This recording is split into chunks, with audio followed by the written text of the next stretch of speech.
विहान का गुस्सा उसकी आंखों में साफ साफ दिख रहा था।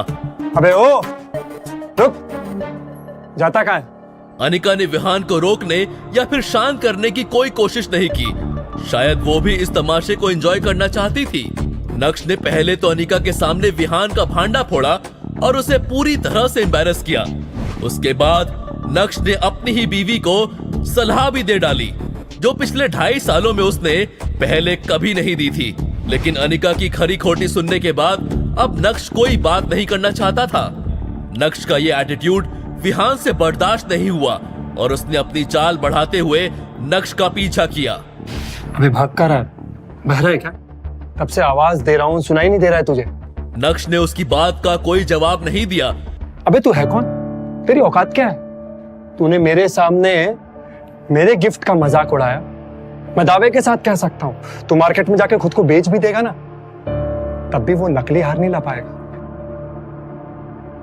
बड़ा है बात करता है। तुझे ना तुम्हारी मार्केट वैल्यू पता होनी चाहिए।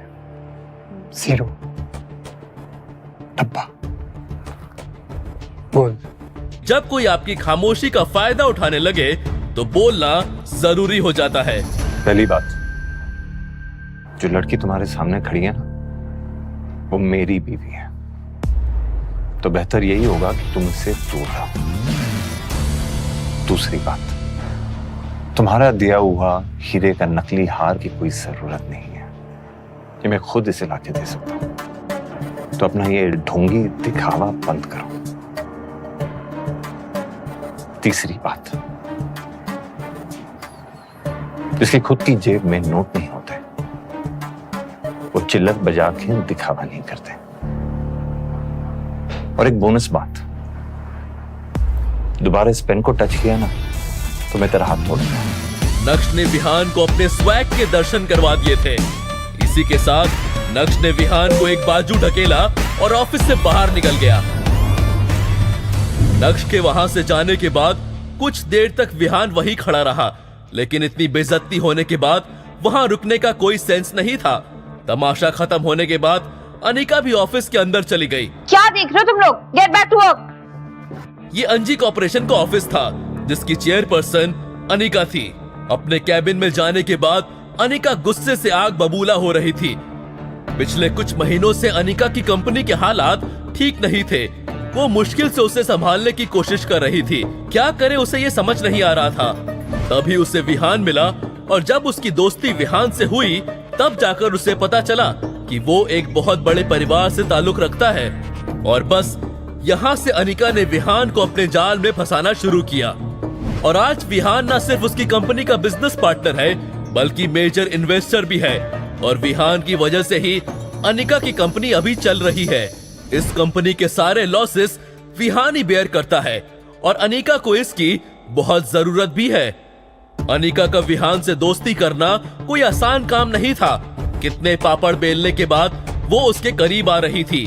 सब ठीक चल रहा था, सब कुछ अनिका के प्लान के मुताबिक हो रहा था, लेकिन नक्श ने आकर आज सब कुछ बिगाड़ दिया।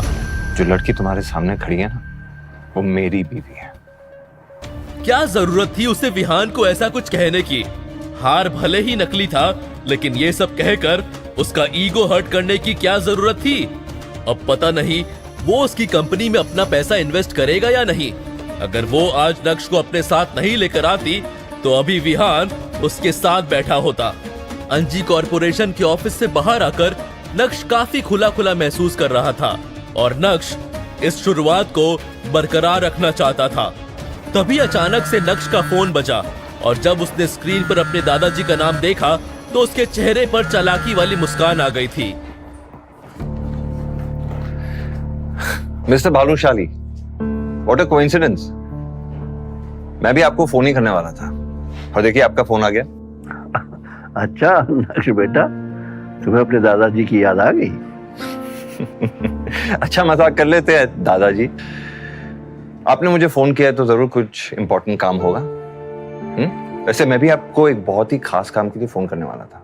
ठीक है, तो काम की बात कर लेते हैं। अगले हफ्ते तुम भानुशाली ग्रुप के नए सीईओ की कुर्सी पर बैठने वाले हो, तो मैंने तुम्हारी एक खास आदमी से मीटिंग फिक्स की है। एड्रेस तुम्हें व्हाट्सएप कर दिया है, तो तुम मुझसे कल मिल लेना। मुझे किसी को भी मिलने में कोई प्रॉब्लम नहीं है, लेकिन आपको भी मेरी 2 शर्तें पूरी करनी होंगी। पहली शर्त, आपको आज के आज मेरे लिए एक रेयर डायमंड नेकलेस का बंदोबस्त करना होगा, और दूसरी वो मैं आपको व्हाट्सएप कर रहा हूं। और हाँ, वो काम भी बेहद खास है, जल्दी हो जाना चाहिए।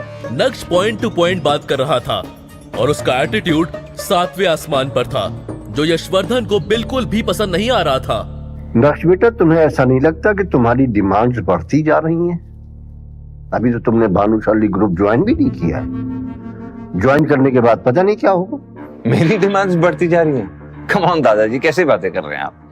जाहिर सी बात है कि आपने भी अगर मुझे ऑफिस बुलाया तो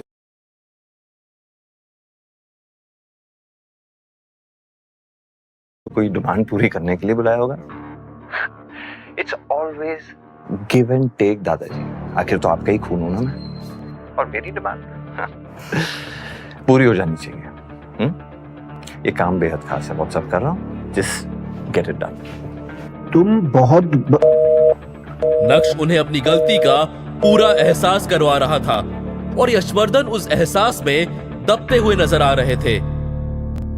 फोन रखते ही नक्श ने देखा कि उसे व्हाट्सएप पर 3 मैसेजेस आए हुए हैं। एक उसके दादाजी का था और बाकी के दोनों उसकी बीवी अनिका के थे। अनिका ने उसे 10,000 रुपए भेजे थे और लिखा था, नक्श, तुमने कपड़े खरीदे? मैंने तुम्हें बोला था ना कि हम फैमिली गैदरिंग में जा रहे हैं, प्लीज भिखारियों जैसे मत आना। दरअसल अनिका के घर में आज फैमिली डिनर पार्टी थी और पिछली बार नक्श की वजह से उसे काफी कुछ झेलना पड़ा था, इसलिए उसने नक्श को इस बार पहले ही पैसे भेज दिए, जिससे जावेरी खानदान और बाकी के गेस्ट के बीच नक्श को लेकर कोई बात ना हो, वरना चित्रा और अनिका को अपना मुंह बंद करना पड़ जाता है। अनिका बेबी, अब तुम्हारे 10,000 रुपए की मुझे कोई जरूरत नहीं। मन ही मन सोचते हुए नक्श ने अपनी दूसरी शर्त को यशवर्धन तक पहुंचा दिया था। ऑटो। भाई साहब, golden domain society. Golden domain society Surat की ही नहीं बल्कि गुजरात की सबसे लग्जरियस सोसाइटीज में से एक थी और इस सोसाइटी से पूरे सूरत की खूबसूरती को नापा जा सकता था। दरअसल यही वो जगह थी जहां नक्श के दादाजी ने आज उसकी एक सीक्रेट मीटिंग फिक्स की थी, लेकिन नक्श किससे मिलने जा रहा है इस बात की उसको कोई जानकारी नहीं थी। उसने सोचा ही नहीं था कि जिस इंसान से वो मिलने आया है वो कोई और नहीं बल्कि उसका चाचा दर्पण भानुशाली होगा। ये जानकर नक्श अपने चाचा से बिना मिले ही वहां से जाना चाहता था, लेकिन तभी अचानक से उसके कान में एक आवाज सुनाई पड़ी, नक्श,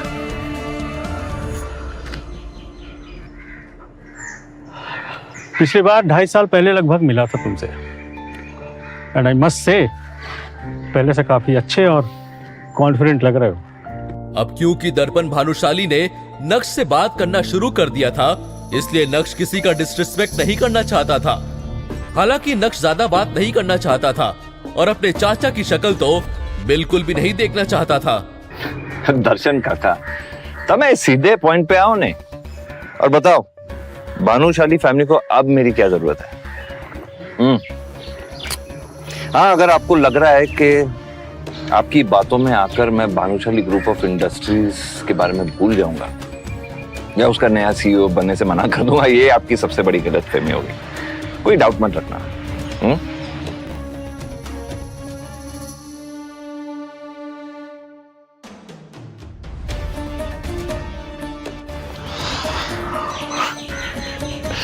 सो क्यों दर्शन काका, शायद आप ये बात भूल रहे हैं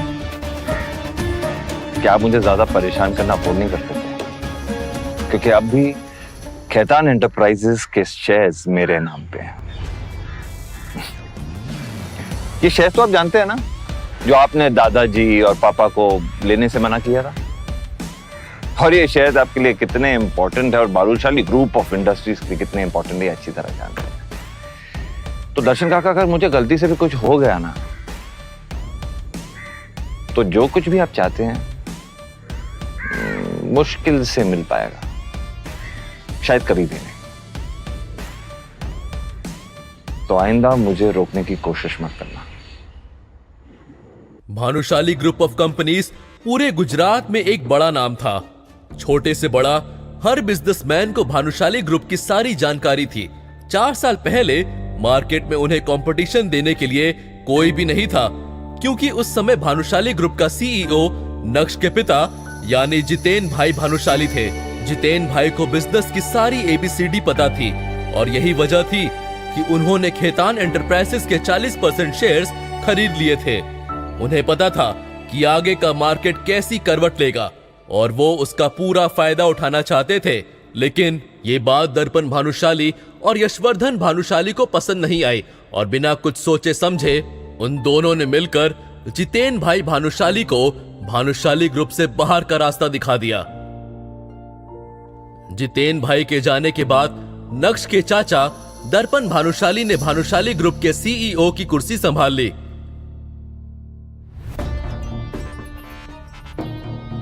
लेकिन वो अपनी कंपनी को संभाल पाने में पूरी तरह से फेल हो गए। अब उन्हें डूबते हुए तिनके का सहारा चाहिए था। और जब उन्हें पता चला कि जितेन भाई के खरीदे हुए शेयर्स आज मार्केट में तहलका मचा चुके हैं, तब भानुशाली खानदान को नक्श की याद आई। अब आप लोगों को पता चल ही गया होगा कि नक्श के अंदर ये पावरफुल चेंजेस क्यों और कैसे आ रहे हैं। जी हाँ, नक्श के दोनों हाथ घी में जो हैं और अब नक्श से कोई मुकाबला भी नहीं कर सकता है। नक्श की बात सुनकर उसके चाचा दर्पण एकदम शॉक्ड रह गए थे। उन्होंने सोचा नहीं था कि नक्श को खेतान एंटरप्राइजेस के बारे में सब कुछ पता होगा। वो नक्श को कच्चा नींबू समझ रहे थे और नक्श निकला पका हुआ बादाम। अब उनके पास नक्श से उलझने के लिए कोई वजह नहीं थी। गोल्डन डोमेन सोसाइटी से बाहर आने के बाद जब नक्श ने अपना फोन चेक किया तो उसके व्हाट्सएप पर उसके एक दोस्त का मैसेज था। अबे तू कहाँ रह गया? आ रहा है ना, लेट मत कर। आखिर नक्श कहाँ जाने वाला था? नक्श के किस दोस्त की एंट्री होने वाली है? क्या नक्श आज जावेरी खानदान का फैमिली डिनर अटेंड नहीं करेगा? अगर नहीं तो उसके बाद अनिका और चित्रा का क्या रिएक्शन होगा? अगर हाँ तो उस डिनर पार्टी में क्या होगा? क्या यशवर्धन नक्श की रेयर डायमंड नेकलेस वाली शर्त को पूरा करेंगे? नक्श की दूसरी शर्त का क्या होगी नक्श की दूसरी शर्त? क्या नक्श के चाचा नक्श को ऐसे ही सीईओ बनने देंगे या फिर वो उनकी चाल को